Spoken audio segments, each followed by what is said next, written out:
An estimated 35,000 murders were committed in the last 5 years in battles over control of the U.S. market for illegal drugs. But those murders didn't happen here.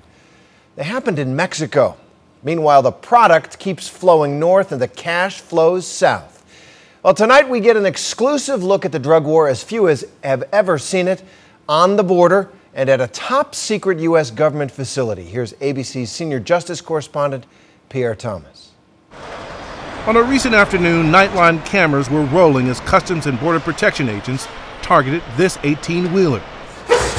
It was supposed to be carrying furniture, but an x-ray suggested something else was hidden inside. Wow. Jackpot. Marijuana. Hey there, you got what you were looking for? Yes, we did. We cut open the ottoman and we found 9 cylinder-shaped packages containing marijuana. In the end, the truck contained 100 ottomans filled with 900 cylinders of dope, 2,300 pounds of marijuana, more than a ton in total. This is a major organization. A small group wouldn't be able to do something like this, right? That's correct.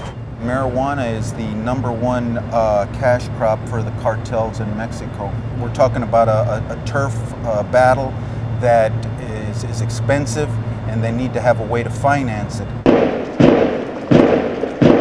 It is the blood crop, funding armies of criminals who have fought the U.S. and Mexican governments to a standstill. Nightline got unprecedented access to U.S. efforts to interdict, store, and destroy the massive amounts of marijuana being pushed northward by Mexican crime lords. At the border, drug-sniffing dogs, mobile x-ray machines, special cameras to slide down gas tanks, all tools to hunt for contraband. We find sometimes narcotics inside batteries, carburetors, dashes, manifolds, air conditioning compressors, in the rims of the tires, in the side panels, in the roof. But what does the government do with the tons of confiscated drugs? We went to one secret facility no TV journalist had ever been allowed in before, one of the most restricted rooms in government. We had to sign paperwork to simply go from room to room, and no employee working there could be identified. Stored at this vault, $59 million worth of marijuana and every other drug you can think of captured coming in from Mexico.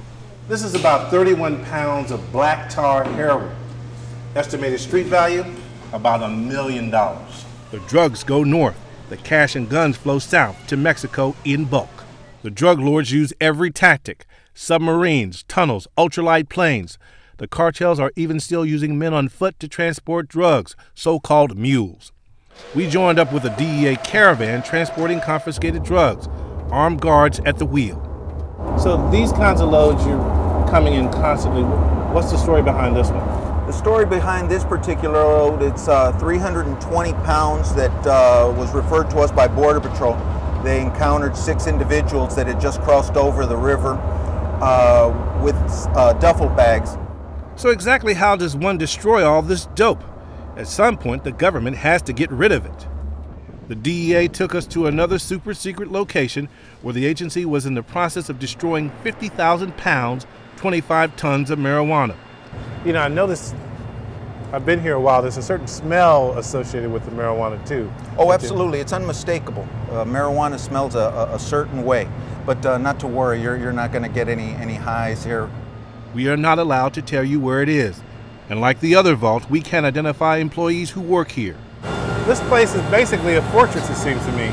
That's exactly what it is. What you're looking at right here is the exterior wall, which is 10 inches of cement, so nobody's going to be breaking in here.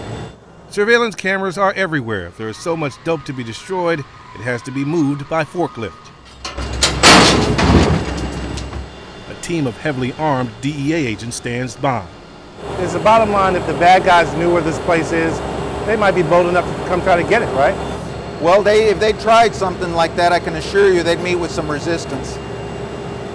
But you're not taking any chances? We're not taking any chances.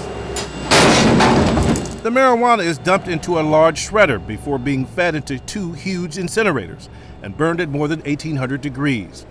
We were there in the midst of a 2-week stretch destroying more than $100 million worth of weed.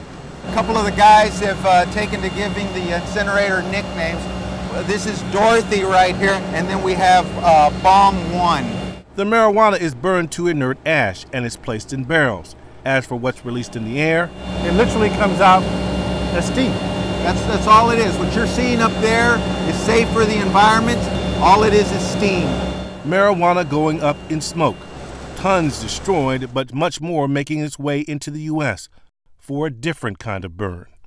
For Nightline, I'm Pierre Thomas at an undisclosed location somewhere in the Southwest.